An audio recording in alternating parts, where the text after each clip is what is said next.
delivering smiles all around the professional careers. Reach us to reach them. உங்க current bill ஏறிட்டே போகுதா? கவலை விடுங்க. 100% ஈஸி கிரேட் காப்பர்ல தயாரிக்கப்பட்ட லெவிட் வயர்ஸ் அண்ட் கேபிள்ஸை பயன்படுத்தி உங்க கரண்ட் பில்லை மிச்சப்படுத்துங்க. என்றென்றும் நம்பிக்கையுடன் லெவிட் கேபிள்ஸ் அண்ட் வயர்ஸ். இந்த ஜனநாயகன் பட விவகாரம் அடுத்தடுத்து ஒரு நல்ல அப்டேட் கிடைக்கும், படம் வெளியாகிறதுக்கான சூழல் ஏற்படும் பார்த்தா அது இழுத்தடிச்சுக்கிட்டே போகுது. வெளிப்படையாக பார்த்தீங்கன்னா, நார்மலாக பார்த்தீங்கன்னா முழுக்க படக்குழுவோட தவறு. சென்சார் போர்டு சார்பாக வச்ச வாதங்களை பார்த்தீங்கன்னா, நாங்கள் தணிக்கை சான்றிதழ் தரமாட்டோம்னு சொல்லலை, நிறுத்தியும் வைக்கல.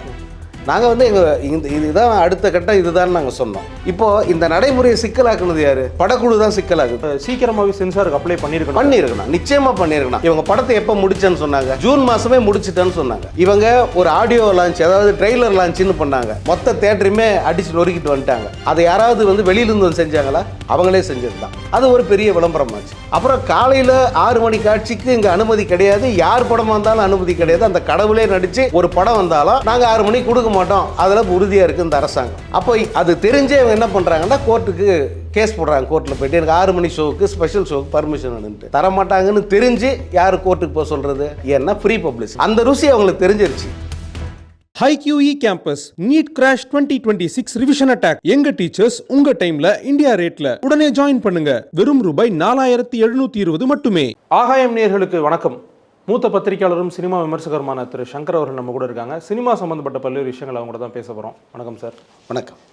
சார், இந்த ஜனநாயகன் பட விவகாரம் அடுத்தடுத்து ஒரு நல்ல அப்டேட் கிடைக்கும், படம் வெளியாகிறதுக்கான சூழல் ஏற்படும் பார்த்தா அது இழுத்தடிச்சுக்கிட்டே போகுது. என்ன தான் சார் நடக்குது ஜனநாயகனை சுற்றி? இல்லை, ஜனநாயகனை பொறுத்த வரைக்கும் நம்ம வெளிப்படையாக, அதாவது எந்த அரசியல் உள்நோக்கம் இது எதையும் பார்க்காம வெளிப்படையாக பார்த்தீங்கன்னா, நார்மலாக பார்த்தீங்கன்னா முழுக்க படக்குழுவோட தவறு அது. இப்போ நீதிமன்றத்தில் நடந்த ஆர்கியூமெண்ட்ஸ் எல்லாம் நீங்கள் பார்த்துருப்பீங்க. அதில் சென்சார் போர்டு சார்பாக வச்ச வாதங்களை பார்த்தீங்கன்னா, நாங்கள் தணிக்கை சான்றிதழ் தரமாட்டோம்னு சொல்லலை, நிறுத்தியும் வைக்கல. நாங்கள் இதுதான் அடுத்த கட்டம், இதுதான் நாங்கள் சொன்னோம். இவங்க அடுத்து என்ன பண்ணியிருக்கணும்? ரிவைசிங் கமிட்டிக்கு போயிருக்கணும். ரிவைசிங் கமிட்டிக்கு போயிட்டு அங்கே நாங்கள் தணிக்கை சான்றிதழ் தராமல் இருந்தால் அவங்க கோர்ட்டுக்கு வந்திருக்கலாம். ஆனால் கோர்ட்டுக்கு போக வேண்டிய அவசியமே இல்லை. இவங்க ரிவைசிங் போயிருந்தா இந்நேரம் நாங்கள் தணிக்கை சான்றிதழ் கொடுத்துருப்போம்னு சொல்கிறாங்க. இப்போது இந்த நடைமுறையை சிக்கலாக்குனது யார்? படக்குழு தான் சிக்கலாகுது, தயாரிப்பு நிறுவனம் தான் சிக்கலாகுது. நீங்கள் தணிக்கை குழு அப்ரோச் பண்ணாமல் கோர்ட்டுக்கு போக வேண்டிய அவசியம் என்ன இருக்குது?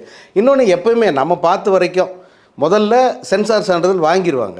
வாங்கின பிறகு அதில் அவங்களுக்கு அப்ஜெக்ஷன் இருந்தால் கோர்ட்டுக்கு போவாங்க. எங்களுக்கு ஏ சான்றிதழ் கொடுத்துட்டாங்க, இந்த படத்துக்கு யூ கொடுக்கணும், தப்பாக கொடுத்துட்டாங்க. பல படங்களுக்கு ஓவர் வயலன்ஸ் இருந்து கூட அதுக்கு யூ தராங்க, பட் எங்களுக்கு மட்டும் ஏ கொடுத்தாங்க. கூலிக்கு ஏற்கனவே அப்படி போனாங்க, பார்த்துருப்போம். ஸோ அந்த மாதிரி போயிருக்கணும். இதுதான் நடைமுறை. ஆனால் இவங்க இவங்களுடைய நோக்கம் எல்லாமே ஏதோ ஒரு உள்நோக்கத்தோடு செயல்படுற மாதிரி தான் எல்லாருக்குமே தெரியுது. இப்போது அது நீதிமன்றத்துக்கு போய் இருதரப்பு விசாரணையும் முழுசாக கேட்ட பிறகு படக்குழு சொல்வது அத்தனையும் பொய்யா இருக்குது. படக்குழு சார்பாக ஒரு ஆர்கியூமெண்ட் வைக்கிறாங்க, அது எவ்வளோ அபத்தமானதுன்னு பாருங்கள். அது ஏன்னா தெரில, அது பல பேர் அதை பாயிண்ட் அவுட் பண்ண மாட்டேன்றாங்க. நீதிமன்றத்துக்கு இவங்க போயிட்டு தனி நீதிபதியிட்ட ஒரு தீர்ப்பு வாங்கிடுறாங்க. அவங்க யூஏ சான்றிதழ் கொடுங்கன்னு சொல்லிட்டாங்க. யூஎஸ் சான்றிதழ் கொடுத்துடணும், நீங்கள் கொடுங்க அப்படின்றாங்க. அப்படி சொல்ல நீதிபதிக்கே அதிகாரம் இல்லை. ஏன்னா தணிக்கை சான்று தர வேண்டிய அந்த அமைப்பு சுதந்திரமானது, அதில் யாருமே தலையிடக்கூடாது, யாருடைய இன்ஃப்ளூயன்ஸும் இருக்கக்கூடாதுன்னு. அவங்க படம் பார்த்து அவங்க தான் சான்றிதழ் தரணும். நீதிபதி படமே பார்க்காம நீங்கள் எப்படி யூஎஸ் சான்றிதழ் கொடுத்துருங்கன்னு சொல்ல முடியும்? இப்போ இதுதான் நடைமுறைன்னு ஆயிடுச்சுன்னா, நாளைக்கு எந்த படத்துக்கு வேணா சென்சார் போர்டு படம் பார்த்துட்டாங்க, எங்களுக்கு சான்று தர மறுக்கிறாங்க, நீங்கள் உத்தரவு போடுங்க, ஏற்கனவே சென்னை உயர்நீதிமன்றத்தில் இப்படி ஒரு உத்தரவு இருக்குது, இதை அடிப்படையை வச்சுக்கிட்டு எங்களுக்கு சான்று தர சொல்லி உத்தரவு போடுங்கன்னு சொல்லி கேட்டால் சென்சார் போர்டு என்ன பண்ணணும்? இது ஒரு முன்னுதாரணம் ஆகிடும்ல.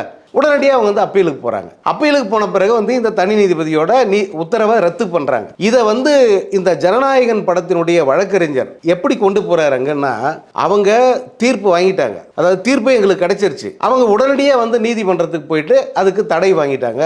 எங்களுக்கு டைம் கொடுக்கல, கால அவகாசம் எங்களுக்கு தரலன்றாங்க. இவங்களுக்கு கால அவகாசம் எதுக்கு கொடுக்கணும்? யோசிச்சு பாருங்க. கோர்ட்டில் உங்களுக்கு ஃபேவராக தீர்ப்பு வந்துருச்சு. இப்போ நான் பதறி போய் அடுத்து என்ன பண்ணுவேன்? நான் அந்த தீர்ப்பை ரத்து பண்ணுறதுக்கு என்ன வேலை செய்யணுமோ அதானே நான் செய்யணும். சென்சார் போர்டு அதை செய்யுது. அதுக்கு இவங்க சொல்றாங்க, இவங்க எங்களுக்கு கால அவகாசமே கொடுக்கல, அவசர ஓடி போய் இதுக்கு தடை வாங்கிட்டாங்கன்னா இது எவ்வளவு முட்டாள்தனமான ஒரு வாதம். யாராவது ஏத்துப்பாங்களா? எனக்கு என்ன ஃபேவர், எனக்கு என்ன சாதகமோ அதை தான் நான் செஞ்சுக்க பார்ப்பேன்.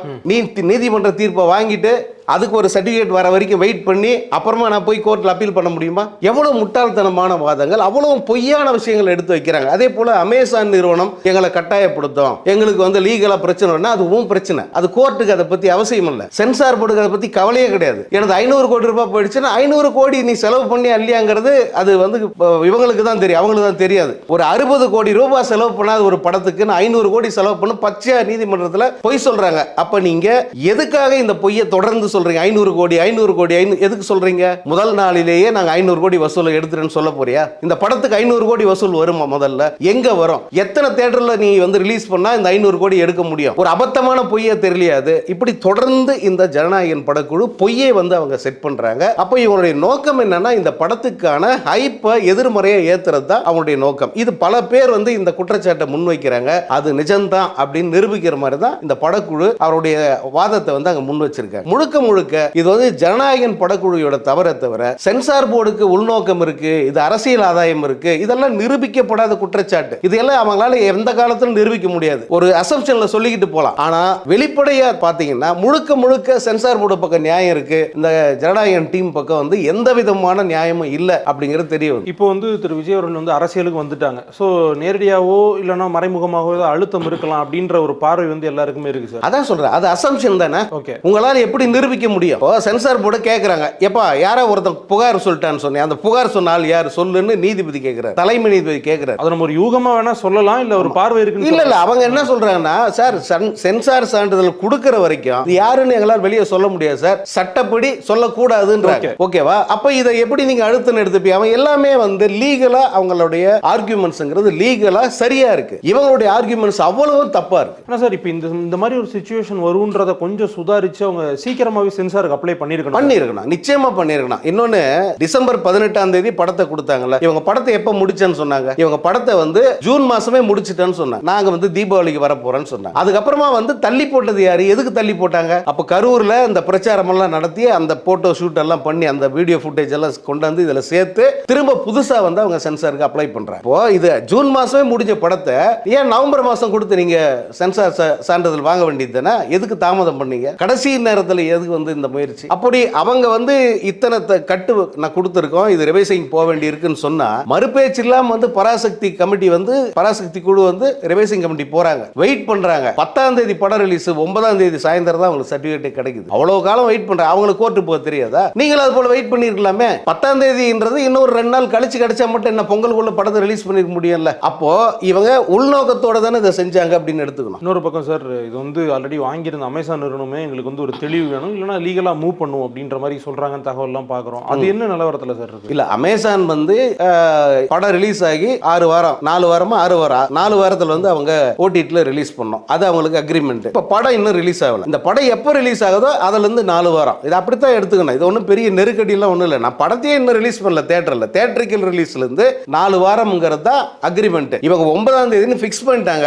அதனால வந்து அதை வச்சு அவங்க ஒரு டேட் ஃபிக்ஸ் பண்ணிப்பாங்க. படக்குழு பேசி அதை சரி பண்ணிக்க போறாங்க. அது ஒன்றும் பெரிய நெருக்கடி எல்லாம் ஒன்றும் கிடையாது. அவங்க லாஸ் விட்டு ஒன்றும் பண்ண போறதில்ல. இது இவங்களா ஏற்றி விடுறது. இன்னொரு பக்கம் இதில் இன்வெஸ்ட் பண்ணியிருப்பாங்களா சார்? இப்போ வாங்கினவங்க டிஸ்ட்ரிபியூட்டர்ஸோ இல்லை சார்ந்து ஒர்க் பண்ணுறவங்களோ அவங்களுடைய சுச்சுவேஷன் என்னவா சார்? இல்லை, அதுதான் கொஞ்சம் சிக்கல். அது ஏன்னா ஒரு இப்போ 500 கோடி இல்லை, அது 50 கோடியாக இருந்தாலும் இன்வெஸ்ட்மெண்ட் தான். அதுக்கான வட்டி ஏறும். அது ஒன்று தான் வந்து இதில் மைனஸ். ஆனால் இதற்கு காரணம் வந்து அவங்க தான். இது தானா சூனியம் வச்சுக்கிட்டது. யாரும் வந்து இவங்களுக்கு எதிராக எந்த வேலையும் பார்க்கல. தேட்டர் தர மாட்டேன்னு சொல்ல, அல்லது படத்தை ரிலீஸ் பண்ண மாட்டேன்னு சொல்ல, எந்த விதமான சிக்கலும் அந்த படத்துக்கு இல்லை. சிக்கலை ஏற்படுத்திக்கிறது யாருன்னா இவங்க தான். இது ஆரம்பத்துல இருந்து அவங்க அதை தெரிஞ்சே செய்யறாங்க. இப்போ நீங்க லியோ எடுத்துக்கிட்டா அந்த படத்துக்கு எதிராக யாராவது சதி பண்ணாங்களா? நீங்க நல்ல யோசனை பண்ணி பாருங்க. 2 வருஷம் முன்னாடி தான் அந்த படம். இவங்க ஒரு ஆடியோ லான்ச், அதாவது ட்ரெய்லர் லான்ச்னு பண்ணாங்க. மொத்த தியேட்டருமே அடிச்சு நொறுக்கிட்டு வந்துட்டாங்க. அதை யாராவது வந்து வெளியில இருந்து வந்து செஞ்சாங்களா? அவங்களே செஞ்சது தான். அது ஒரு பெரிய விளம்பரம்.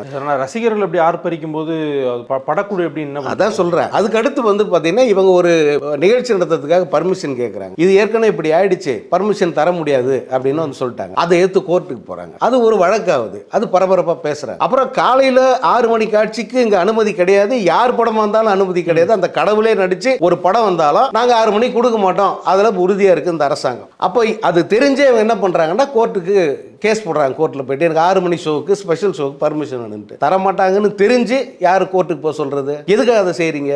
ஏன்னா ஃப்ரீ பப்ளிசிட்டி. அந்த ருசி அவங்களுக்கு தெரிஞ்சிருச்சு. இந்த ஃப்ரீ பப்ளிசிட்டிங்கிறது பெரிய ஓப்பனிங் நமக்கு தருது. இது இன்னும் எவ்வளவு முடியுமோ அவ்வளோ ஏற்றி பெருசா நம்ம டிக்கெட் விற்கலாம், படத்துக்கு வந்து ஓப்பனிங் ஏற்படுத்தலாம். அதுதான் வந்து அவங்களுடைய ஒரே நோக்கமா இப்ப தெரியுது.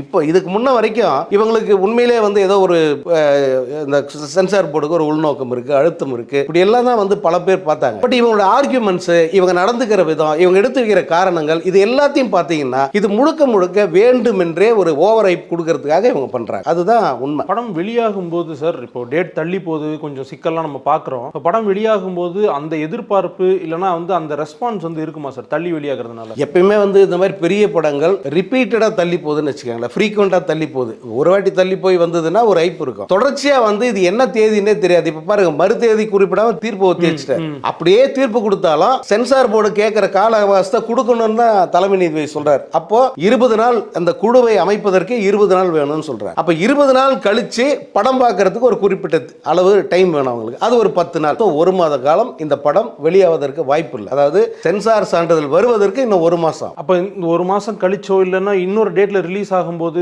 அதுக்கான ரெஸ்பான்ஸ், அதுக்கான புக்கிங், அதாவது இந்த விஜய் ரசிகர்கள் வேண்டும்னா அதுக்கு ஒரு ஆவலோட வந்து முதல் நாள் முதல் காட்சி அல்லது முதல் 3 நாட்களுக்கு வந்து அந்த படத்தை பார்க்கறதுக்கு அவங்க ஆவல் காட்டுவாங்க. கண்டிப்பா ஒரு பெரிய கூட்டம் இருக்கும், ஓப்பனிங் எல்லாம் இருக்கும். ஆனா பொதுமக்களுக்கு அந்த ஆர்வம் வருமா அப்படின்னா அது கஷ்டம் தான். ஏன்னா தொடர்ச்சியாக தள்ளி போகிற படங்கள் நம்ம நிறைய பார்த்துருக்கோம். பெரிய படங்கள் தொடர்ச்சியாக தள்ளி போனா அதற்கான வரவேற்புங்கிறது மிக மிக மிக குறைவா இருக்கும். அதே போல பல படங்கள் அந்த தேதியில் ரிலீஸ் ஆகிறதுக்கு காத்துக்கிட்டு இருக்கோம். அந்த படங்களுக்கு நெருக்கடி ஏற்படும். வெளிநாடுகள் எல்லாம் வந்து இப்படி ஒரு எப்போ படம் ரிலீஸ் ஆகுன்னு சொல்லிட்டு அந்த ஷெட்யூலே சொல்லாம திடீர்னு ஒரு நாள் நான் வரேன்னு சொன்னா அங்க வந்து இதை அகாமடேட் பண்றதுக்கான வசதி இருக்காது, தியேட்டர்கள் ரெடியா இருக்காது, பல அக்ரிமெண்ட்ஸ் வந்து அவங்க மாட்டிக்கிட்டு இருப்பாங்க. அப்போ இயல்பாவே அந்த படத்துக்கான வரவேற்பும் குறையும், வசூலும் குறையும். ஒரு 20 நாள் வரைக்கும் சென்சார் போர்டு வந்து எடுத்துப்பாங்க. இல்லை அவங்களுக்கு வந்து ஒரு 20-25 நாள் டைம் இருக்கு, அந்த டைமுக்குள்ள அவங்க அசஸ் பண்ணி சொல்லுவாங்க அப்படின்ற மாதிரி நம்ம செய்தியெல்லாம் படிக்கிறோம். இப்போ அவங்க சப்மிட் பண்ண டேலேருந்து 20 டேஸ் ஆயிடுச்சா சார்? இன்னும் என்ன ப்ரொசீஜர் போயிட்டு இருக்காங்க? அதாவது அவங்க 5ஆம் தேதி வந்து சொல்றாங்க ரிவைசிங் கமிட்டிக்கு போங்கன்ட்டு. இவங்க 6ஆம் தேதி கேஸ் போடுறாங்க. இப்போ 5ஆம் தேதி ரிவைசிங் கமிட்டிக்கு போயிருந்தா அவங்க கேட்டது என்ன? ரிவைசிங் கமிட்டிக்கு போயிட்டு அவங்க ஒரு வாட்டி பார்த்துட்டு இல்லை அந்த தலைவர் பார்த்துட்டு ஓகே சொல்லிட்டான். ஏன்னா முடிவு சொல்ல வேண்டியது அந்த தலைவர் தான், சென்சார் போர்டு பிரசிடென்ட் தான். கோர்ட்டை விட இது ஈஸியா இருக்கும். இது ஈஸி, ரொம்ப ஈஸி. அவர் ஒருத்தர் படத்தை பார்த்துட்டு இன்னும் இல்லை ஒரு 4 பேரை கூப்பிட்டு படத்தை காமிச்சிட்டு அவங்க கிட்ட ஒப்பீனியன் வாங்கி படத்தை வந்து இத்தனை கட்டோட திரும்ப இந்த சீன் எல்லாம் வந்து பிளர் பண்ணிடுங்கன்னு சொல்லிட்டு அவங்க ஒரு ஜட்ஜ்மெண்ட் கொடுத்துருந்தாங்கன்னா கண்டிப்பா வந்து பொங்கல் அப்பே அந்த படம் ரிலீஸ் ஆகியிருக்கும். அவங்க சொல்றது அதுதானே. ரிவைசிங் கமிட்டி போய் தான் என்ன சர்டிஃபிகேட் கொடுத்துட்டு போன சொல்றாங்க.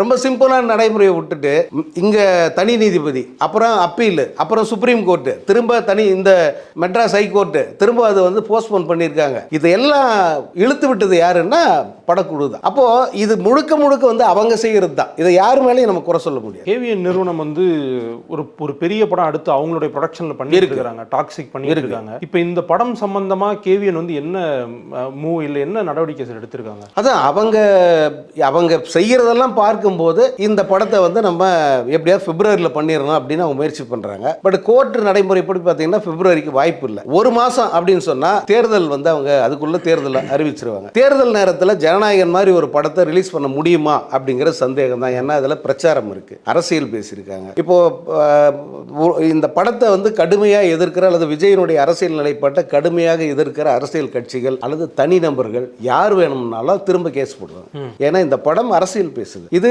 தேர்தல் நேரம். ஒரு குறிப்பிட்ட கட்சிக்கு சாதகமாக, ஏன்னா இவர் தேர்தல் களத்தில் நிற்கிறாரு, அரசியல் இருக்காரு, தேர்தலில் போட்டியிட போறாரு. அப்போ அவருக்கு ஃபேவரா ஒரு படத்தை வந்து நீங்க உலகம் பூரா ரிலீஸ் பண்ணீங்க, இந்த தமிழ்நாடு முழுக்க ரிலீஸ் பண்ணும்போது அது ஒரு பாதிப்பை வாக்காளர் மத்தியில் ஏற்படுத்தும். இதை நீங்க தடை செய்யணும் அப்படின்னு தேர்தல் ஆணையத்தில் முறையிடுவாங்க. இன்னொன்னு, தேர்தல் ஆணையம் வந்து இந்த படத்தை விஜயனுடைய அந்த பிரச்சார செலவு கணக்கில் எழுதுவதற்கு வாய்ப்பு இருக்கு. ஓகே. ஏன்னா நீங்க ஒரு குறும்படம் எடுக்கிறீங்க உங்களுடைய பிரச்சாரத்துக்காக, அல்லது ஒரு திரைப்படமே எடுக்கிறீங்க. அப்ப அது என்ன, உங்க பிரச்சாரத்துக்கான ஒரு வெப்பனை அதை பயன்படுத்த போறீங்க இல்லையா? அப்ப அதுக்கான செலவு எதில் போய் சேரும்? உங்க பிரச்சார செலவுல போய் சேரும். அந்த பட்ஜெட்ல ஆட் பண்ற வாய்ப்பு இருக்கு. 100% இருக்கு, 100% வாய்ப்பு இருக்கு. ஏன்னா இது உங்களுடைய தனிப்பட்ட கட்சிக்காக தானே வந்து இது உதவுது.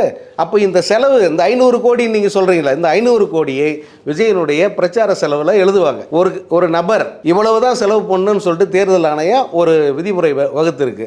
இப்போ அந்த அடிப்படையில் வந்து இந்த படத்தை சேர்த்தா யாருமே தேர்தல் நிற்க முடியாது, மிகப்பெரிய ஒரு தடையா வந்து அது மாறும். அதனால அந்த தேதியில் ரிலீஸ் பண்ணாம தேர்தல் முடிஞ்ச பிறகு ரிலீஸ் பண்றது தான் விஜய்க்கு சேஃப், அவ கட்சிக்கு சேஃப், அவங்க வேட்பாளர்களுக்கு சேஃப். இந்த படத்தினுடைய சிச்சுவேஷன் பத்தி சார் ஆரம்பத்துல இந்த குற்றச்சாட்டுகள்லாம் வந்துச்சு ஷூட் பண்றாங்க அப்படின்ட்டு இப்போ இந்த சிக்கல்ல இருக்கு. இதை பத்தி அதிகமா திரு வினோத் அவர்கள் வந்து பேசுறதை கேட்க முடியல. பொதுவாகவே ரொம்ப ரிசர்வ்டான டைப் தான், அதிகம் பேச மாட்டாரு. அதை தாண்டி வேற ஏதாவது காரணம் இருக்கா சார்? இது முதல்ல அடிப்படையில் நேர்மை வேணும். இந்த நேர்மை வந்து வினோத் கிட்டே இல்லை.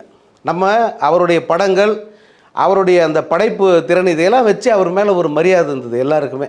ஆனால் இப்போ பார்க்கும்போது ஒரு பகவந்த் கேசரின்ற ஒரு படத்தோட ரீமேக்கு, அதில் அங்கங்கே விஜய்க்கு ஏற்ற ஒரு மசாலாவை தூவி ஒரு படத்தை அவர் எடுத்திருக்கார். அந்த ரீமேக்கு தான் இதுன்னு சொல்கிற ஒரு நேர்மை வினோத்துக்கிட்ட இல்லை.